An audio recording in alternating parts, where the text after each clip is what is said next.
Hey guys, I know it's been a while since I posted anything on the channel. Nothing's going on or anything, and I'm still down for playing MK1. I felt like taking a break. So I've been playing the Elden Ring Shadow of the Earth Tree expansion, and I've been playing Trails Through Daybreak. I just need a break from the game. I literally hit 1,500 hours on MK1. I've played so much of this game. And it was the first time I took a sizable break in a while, but I figured I haven't uploaded in like a couple weeks, and so I thought I would make kind of an update video, and then just kind of talk about what's going on, the discourse around the game and all that stuff. So I guess you could consider this like a vlog. Don't know if I'm gonna like play any ranked wide talk. Maybe I'll spontaneously decide to do that, but I just kind of want to sit and talking to you guys for a bit. So, um, I know that there is so much controversy around this game, and there are definitely mixed opinions about this game. And I don't know what to say. I have a new video series I'm going to start doing where um, the concept of it is it's going to be like a kind of a real talk. Like, we're going to sit down and I'm gonna have some come to Jesus talks with you, the viewer, um, about things in the community in this game, and I think it's needed. I There's a lot of narratives out there about how dead this game is, how terrible the game is, how brain dead it is. All things that are just like they're just not true on any level. Um, but on top of that, I think we do have to chalk up things like the low registration numbers and stuff like that. Um, Listen, I know that there are people who they don't want to admit it, but we have to face the reality that MK11 permanently damaged the credibility of this brand. It just did. And NRS clearly knows that because if it didn't, it would have just been MK12. Well, they call it Mortal Kombat 1. It's a new era. Everything about this is an attempt to not only reboot the franchise, but to like they're trying to like symbolically wipe the slate clean, right? They don't want you to remember MK11, and I think it's pretty obvious that that's how they're choosing to handle this. And I think obviously, I think that's fine, um, and it's their right to do that. And I don't blame them for doing that. Um, Unlike certain people named after football players, I have quite a bit of in-depth knowledge about how game dev goes, how game dev works. I've talked to um, people who have actually made award-winning video games, and I also know some people. I have personal friends outside the FGC that are heavily involved in big companies like Riot Games, for example. So I am very well aware of what goes to the creation of a game, the maintaining of a game, the politics around balance patching. Um, so, um, like I said, we're going to talk about all that in another video, but um, I mostly find the discourse around this game to be it's really disingenuous. It's both disingenuous and I am afraid for the future of this game, to be honest. Like, it sounds like, don't get me wrong, what Ed Boon has said recently, that Twitter thread he posted, makes me hopeful for the future of the game. It sounds like they are taking the legitimate criticism that is worth paying attention to, but they're not going to give in to the Mike Hollows and Tom Brady's of the world that don't actually seem to understand the game on a fundamental level. I think it's funny because, it's like Tom in the last couple of podcasts has talked about how people are condescendingly telling other people that they just did not appreciate the gameplay that was going on in Final Combat, right? It was like very high level gameplay and people just weren't getting it. Well, I don't know what to say because that is true. Yes, the top 8 Final Combat does not look good. It never looks good for any fighting game when the meta is so clearly dominated by like select picks, right? But still, I said it before, I made a video about it. The problem is Chameleon. It's not Johnny and it's not Peacemaker. It's always been Chameleon, always will be Chameleon. The cameo just needs a rework. She is bad for the game. Very bad for the game. You can literally buff all the other cameos in this game to high hell, and Chameleon would be top 1 no matter what. The problem is, Chameleon is the one who's going to dominate because of the way she's designed. She's just a Swiss Army knife. She does everything. She does the best version of everything. She incorporates all the worst parts of MK1's gameplay into one cameo. Something has to change. Like the thing is, I like her in concept, but she needs complete rework. Like I still think, for example, the disguise order needs to be actually random. The player needs to be forced to improvise to like live up to the idea of the cameo, the gimmick of it. And on that note, I do also kind of want to talk about the power discussion about the game. So here's the problem when you're talking about power and discussion around the idea that this game has low power and that's why it's quote-unquote boring.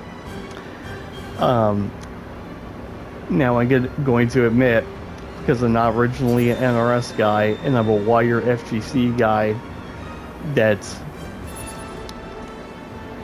how do I put this?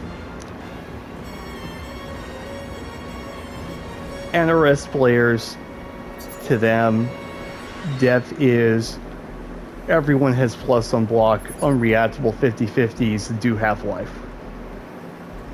That's always been, like, I know that, Tom and other people, they want to rewrite history about the reception and perception of MK9, of MKX.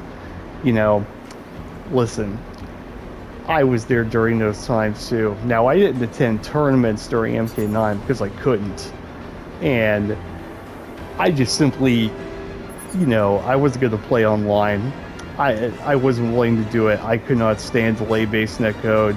I played other games with better netcode at the time for competitive experiences like RTSs like StarCraft and things like that. It just never occurred to me to use time on a fighting game online until GGPO started to become the standard. So that was, MKX and Justice 2-ish. And, they were one of the first ones to do it. And that is kind of why I've stuck with NRS games ever since, is because of that. They were the first ones to have good netcode. They were one of the first ones to have crossplay in a substantial way. Yeah, I mean, don't get me wrong, as much as I've had my criticisms about NRS in the past, I've always appreciated their willingness to experiment and innovate on design. Now, we've all talked about it to death that we're kind of ready for them to sell into a formula now. Now, I know that people think this is heresy, but as an outsider, right, I am not an MK diehard. I think the 3D games are fun, but they're pieces of shit. I think UNK3 is extremely boring to watch. I've always thought it was extremely boring to watch. I would rather watch any Johnny versus Peacemaker, both using Chameleon set, than watch a UNK3 match, period. Alright.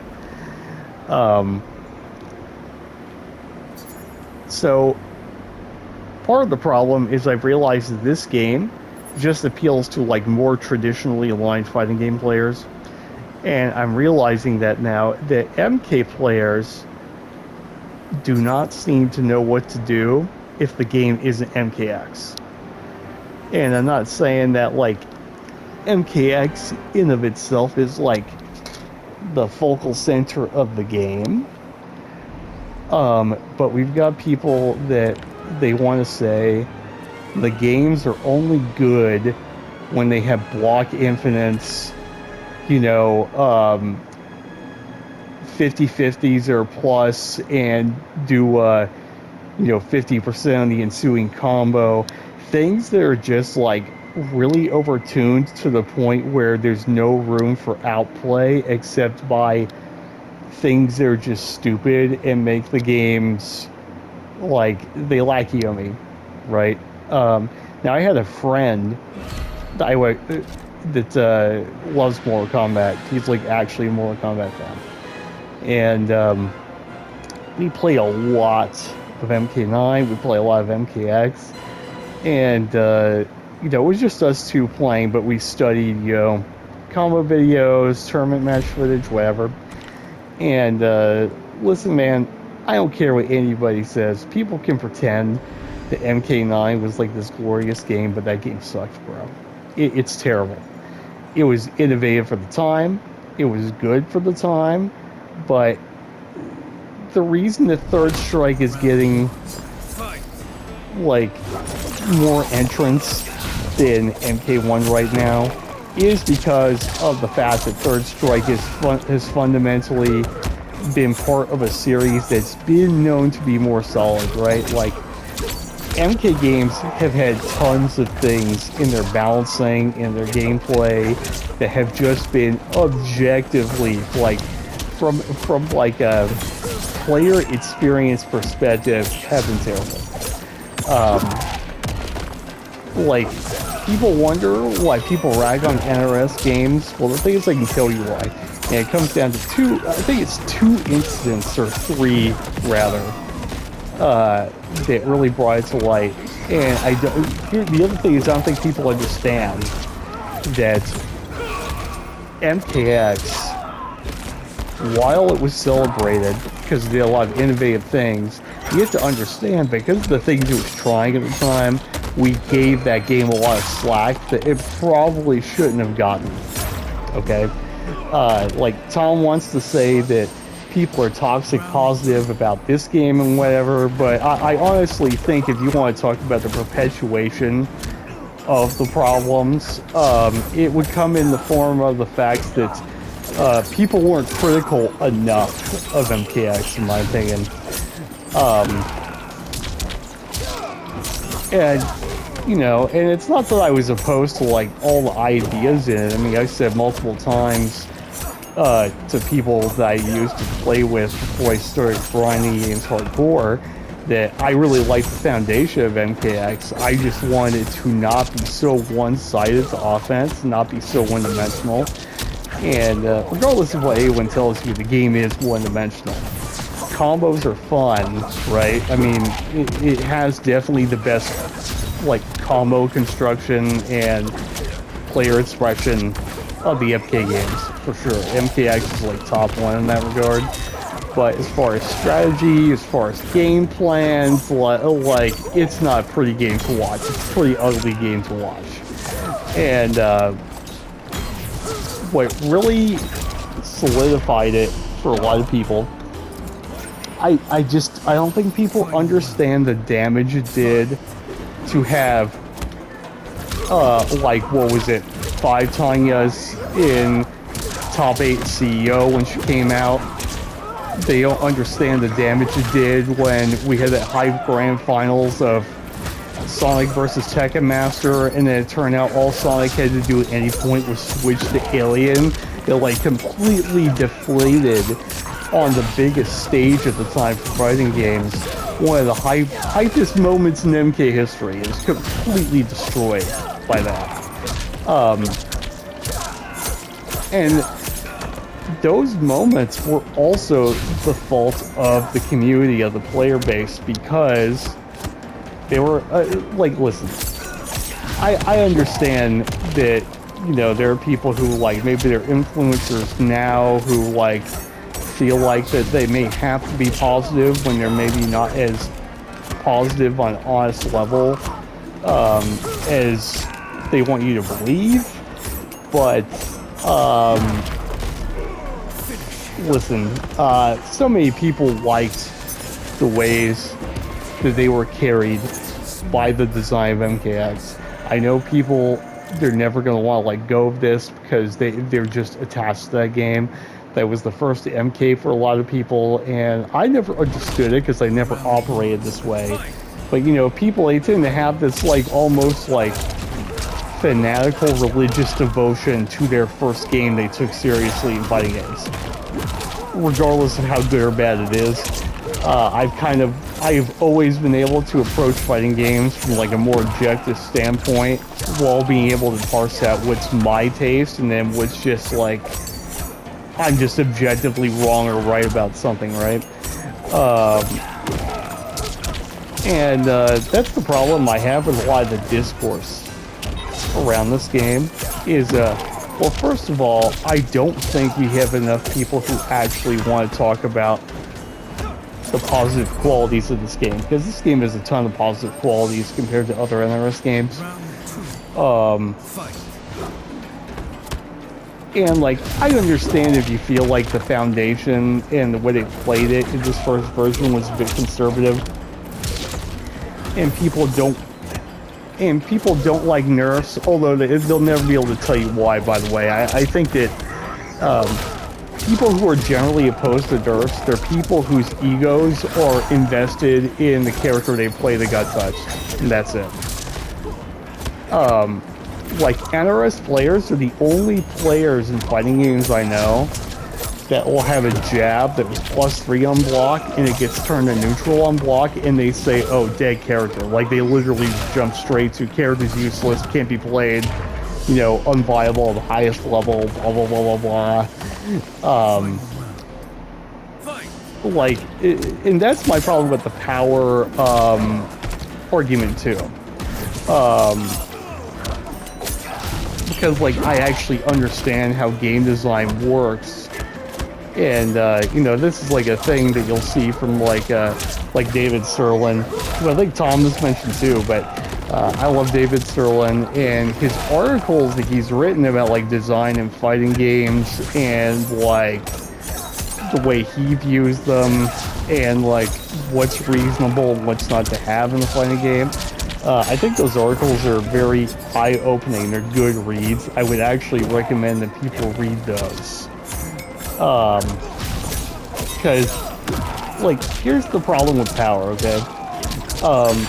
Power is hard to control, and it's hard to not end up in a high-power environment. It's just too hard to not end up with over-centralization, and that is the problem. When you have high power, the games become simpler. They have to, by design, have high degrees of power. Everything has to have a weakness. Everything has to have an answer as much as possible. There has to be ways to prevent power from being able to be exercised that is rooted in, like, fundamental skills. Or the fighting game is just rock'em sock'em robots. Like, there's no point in giving a shit about any of this otherwise. So it's partially why I really don't like everyone who's saying that they just need to steroid buff all the characters and all the cameos. No, it's such a stupid idea. It is such a stupid idea. Like, this game would become a laughing stock if they do the kinds of things that, like, Tom and M2 Dave want on the podcast. It would just ruin the game. Totally. Like, especially for a game with assists to work, okay? Like, yes, versus games, they tend to be crazier than average, but there is a factor involved that the characters still have profound weaknesses, maybe that an assist is meant to cover, and at the same time, let's like not be around the bush here, okay? You have more options with your assists in this game than you do in Marvel games. You do. Like, the assist, the kind of assist system in this game, it is not the same as a traditional tag fighter. It works like completely differently. It has more options, it's more flexible, and it has more impact than just, if this character dies, I get to play this other character. And then tag games are also, they're like not good barometers anyway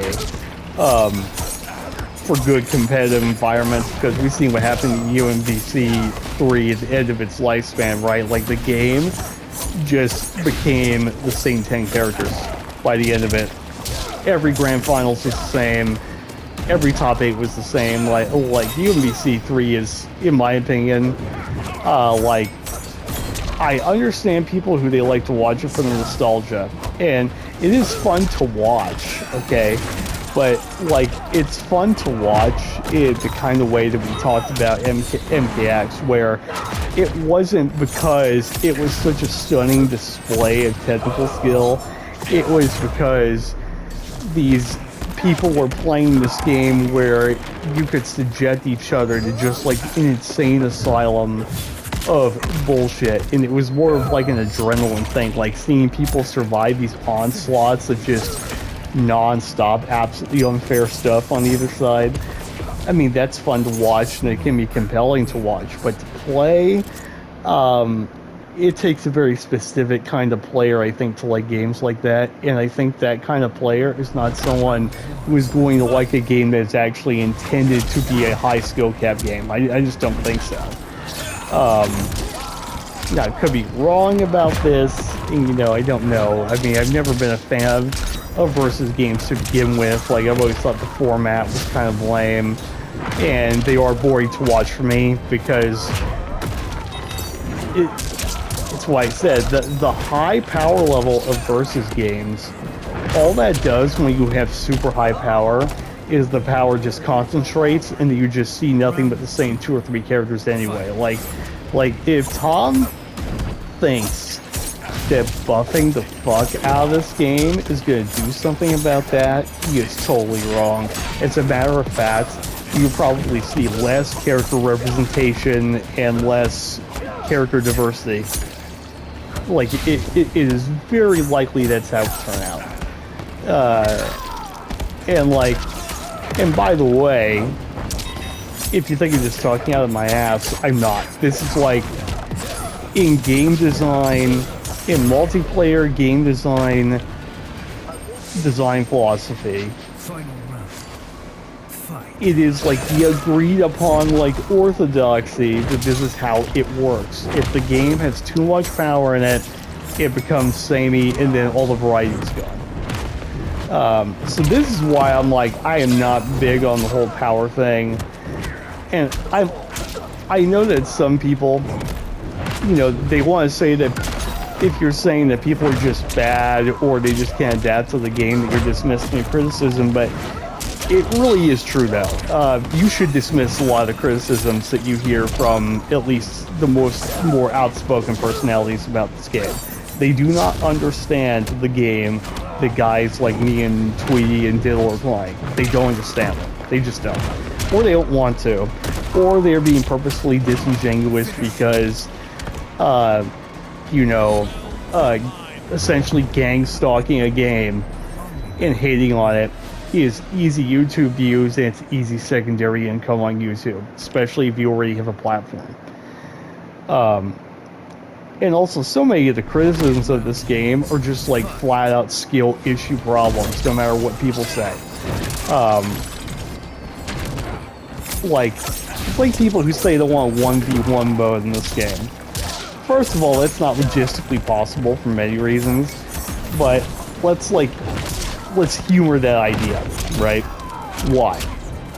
Why you want a 1v1 mode?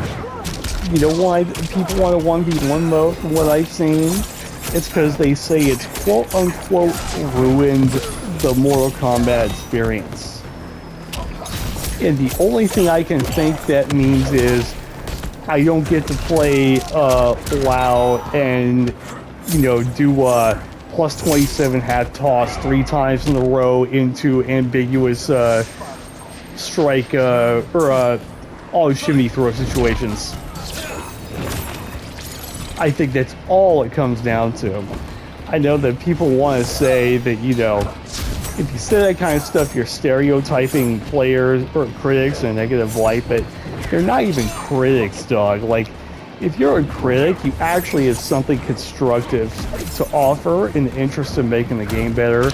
Not only does, like, I mean, it's hard to not use Tom as, like, the prime example, because he is, like, his podcast is, like, the biggest voice right now for a subset of people in the community. The game that Tom keeps describing that he wants would be actively worse in every way. I mean, we have already been a joke to the FGC for a long time because of things like 5 to 6 Tanyas in top 8, the EVO Grand Finals with Sonic switching to Alien, and DKT being eliminated from a tournament because of a tremor bug on a key move. Let's not forget that one. And I trying to remember, I think that was that same EVO too. Like, MK has had some really bad moments in the public, like the other fighting games just haven't. Like, the worst thing I can think of in recorded history of another game has maybe been,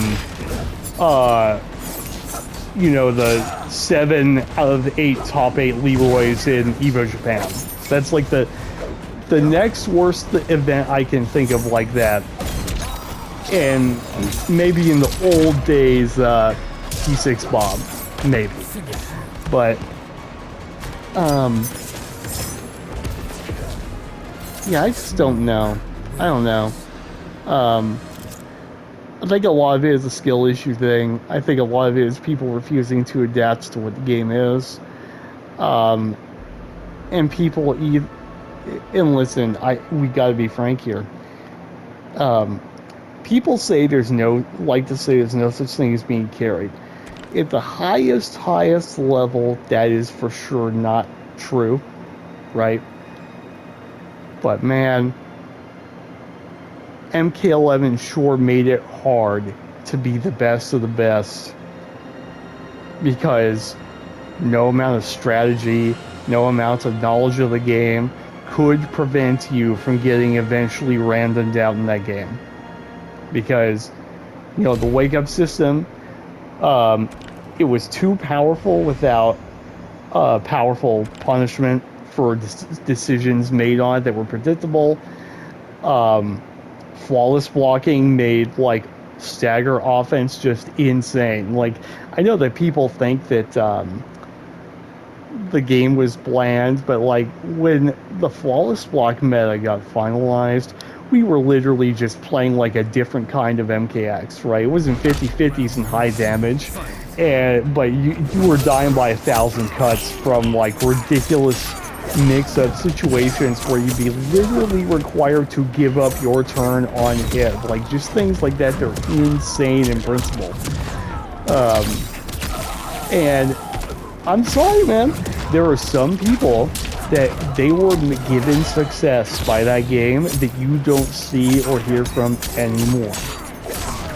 I want you to think about all the guys that were placing in top 8s in MK11 that have just vanished off the face of the earth. There's tons of them, right? We've never seen this kind of players from the previous game drop off in the franchise history, I think. You know, at least that we can keep track of anyway. But I'm talking MK9 onward. That game, like, it damaged the credibility of the franchise, and on top of that, it, like, set an expectation for future players of the games, that they were going to be able to continue doing the things they were doing in MK11 for, like, all time. And because MK11 gave you such ease of access to like powerful rewards for the most basic decision making, we're now dealing with a subset of players who they cannot cope with the fact that they don't get to literally unreactable 50-50 you off a throw or jab.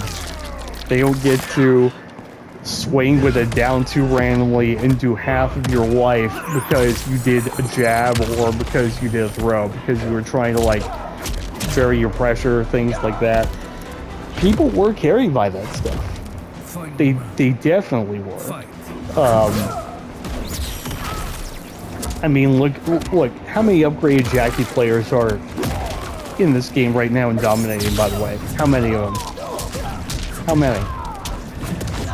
You know, says everything. I think this game is great.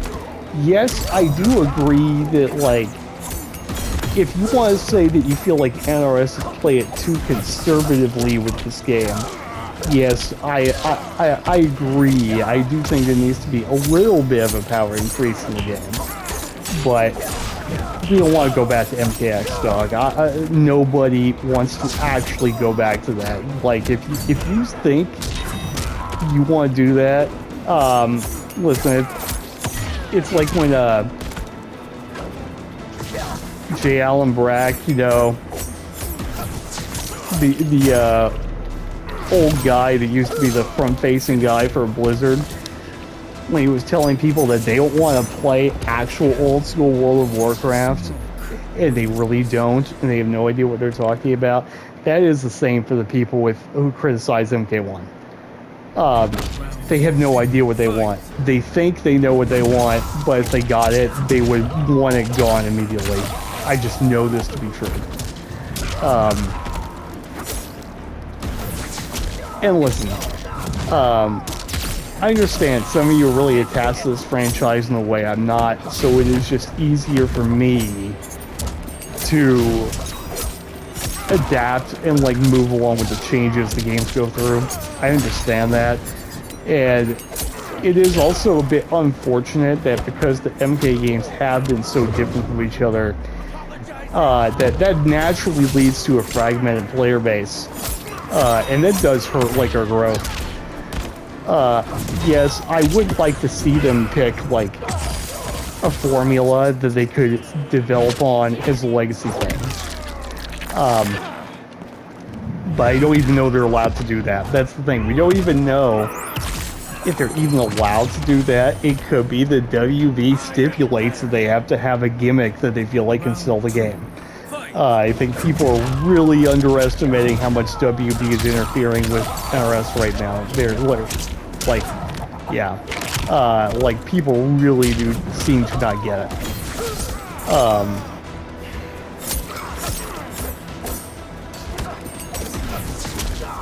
But yeah, so anyway, just kind of wanted to check in.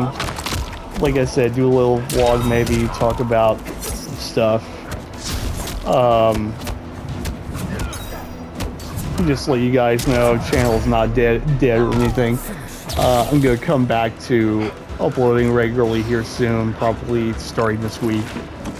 And I think I'm gonna try next week when we get Farah and Takeda. I think we're gonna come back to streaming too. I'm gonna try to stream regularly again. I really want to stream regularly. I like streaming, but my life has just not been like reliably predictable lately. I just can't guarantee consistency. But you know, I appreciate it that, you know, I have a lot of people. They're regular viewers. You know, they've stuck around with me all the way since the Injustice 2 days when I started to stream first. So I appreciate it that, you know, even if I'm gone for like 6 months, that when I come back, that you guys still show up. I really appreciate that. But anyway, so yeah, we're gonna finish up this match here. I'm gonna cut the vlog here, and you know, thanks for watching as always. And yeah, I'd like to hear your actual honest thoughts on like what's going on with the community and the game right now. And You know, if any of you are other content creators and you maybe want to react to this video, since it has a lot of relevant conversation right now in the community, I give you permission to react to it. That's fine. If you you know, want to leave a comment, you know, go ahead. I always read comments and I always try to respond to them eventually anyway. But anyway, yeah. Thanks for watching. Thanks for sticking around here still. I appreciate it. See you guys.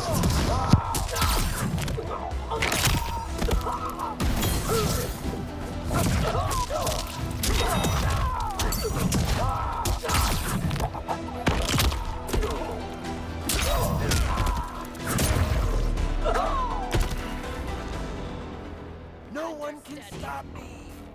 Final round. Fight!